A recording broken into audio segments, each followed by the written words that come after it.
Welcome to NCN news. నేను సంధ్య. బులెటిన్లో ముందుగా హెడ్లైన్స్ చూద్దాం. రైతులు ముందస్తుగా నాట్లు వేసుకోవాలి. రాష్ట్ర మంత్రివర్యులు కందుల దుర్గేష్. రాజమహేంద్రవరంలోని కలెక్టరేట్ సమావేశ మందిరంలో నిర్వహించిన జిల్లా సాగునీటి సలహా మండలి సమావేశానికి రాష్ట్ర మంత్రివర్యులు కందుల దుర్గేష్ ముఖ్య అతిథిగా హాజరయ్యారు. ఈ సందర్భంగా మంత్రి కందుల దుర్గేష్ మాట్లాడుతూ ఖరీఫ్ సీజన్ ప్రారంభం కానున్న నేపథ్యంలో రైతులకు ఎలాంటి సాగునీటి ఇబ్బందులు తలెత్తకుండా ముందస్తు చర్యలు తీసుకోవాలని అధికారులను ఆదేశించారు. కాల్వల మరమ్మతులు కొనసాగుతున్న ప్రాంతాల్లో పరిస్థితులను పరిశీలించి అవసరమైన మేరకు దశల వారీగా నీటి విడుదల చేపట్టాలని నిర్ణయించినట్టు తెలిపారు.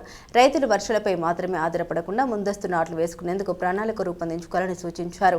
వర్షాభావ పరిస్థితులపై ముందస్తు ప్రణాళిక నేపథ్యంలో ఎల్నినో ప్రభావాన్ని దృష్టిలో ఉంచుకుని నీటి నిల్వలపై ప్రత్యేక దృష్టి సారించాలని స్పష్టం చేశారు. ఎల్నినో ప్రభావంతో వర్షాభావ పరిస్థితులు తలెత్తే అవకాశాలపై సమావేశంలో విస్తృతంగా చర్చించామన్నారు.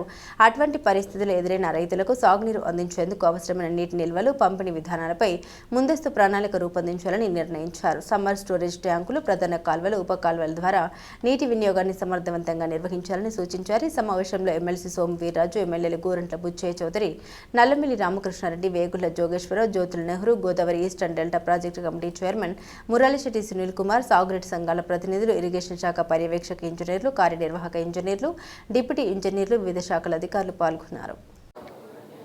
ఈరోజు ఖరీఫ్కి సంబంధించి నీటి విడుదల గురించి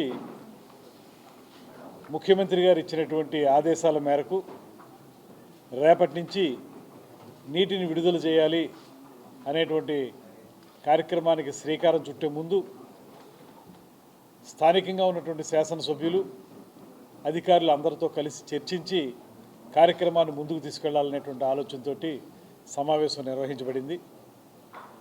ఇందులో ప్రధానంగా జూన్ 1వ తారీఖు నుంచి అక్టోబర్ 31వ తారీఖు వరకు ఖరీఫ్కి నీటిని విడుదల చేసి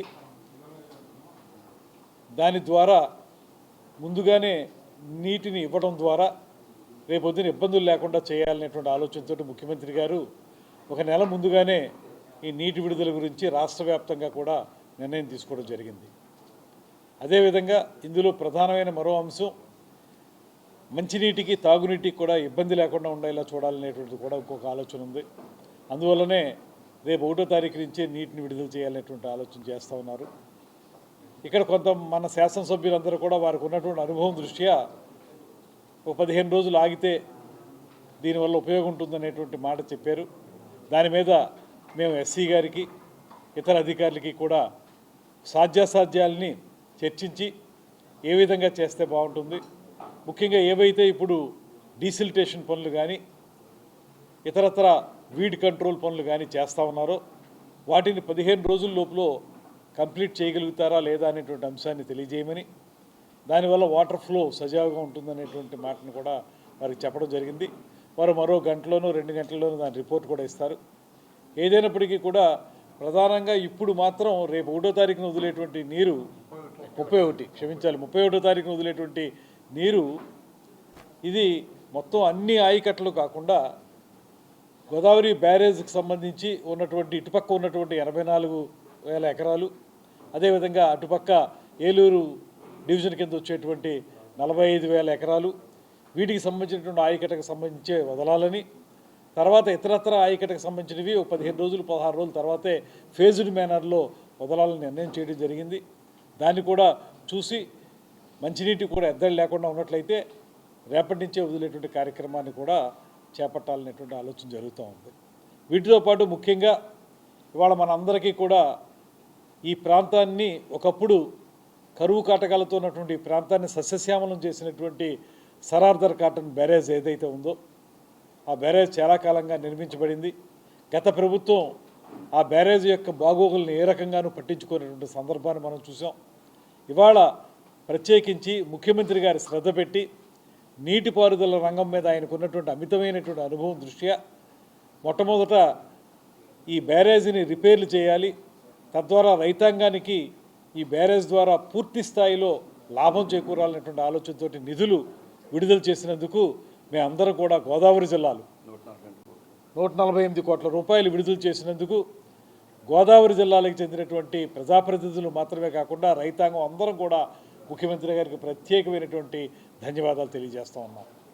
అదేవిధంగా 2 రోజుల క్రితం ఇక్కడికి విచ్చేసినటువంటి ఉప ముఖ్యమంత్రి పవన్ కళ్యాణ్ గారు ఈ ప్రాంతంలో నీటికి సంబంధించినటువంటి కాలుష్యాన్ని తగ్గించడానికి వీలుగా వారి పంచాయతీరాజ్ శాఖ అదేవిధంగా పొల్యూషన్ కంట్రోల్ బోర్డు తరఫున ఒక 100 కోట్ల రూపాయలు ఇవ్వాలనేటువంటి ఆలోచన ఏదైతే చేశారో దానికి కూడా వారికి ప్రత్యేకమైనటువంటి ధన్యవాదాలు తెలియజేస్తున్నాం.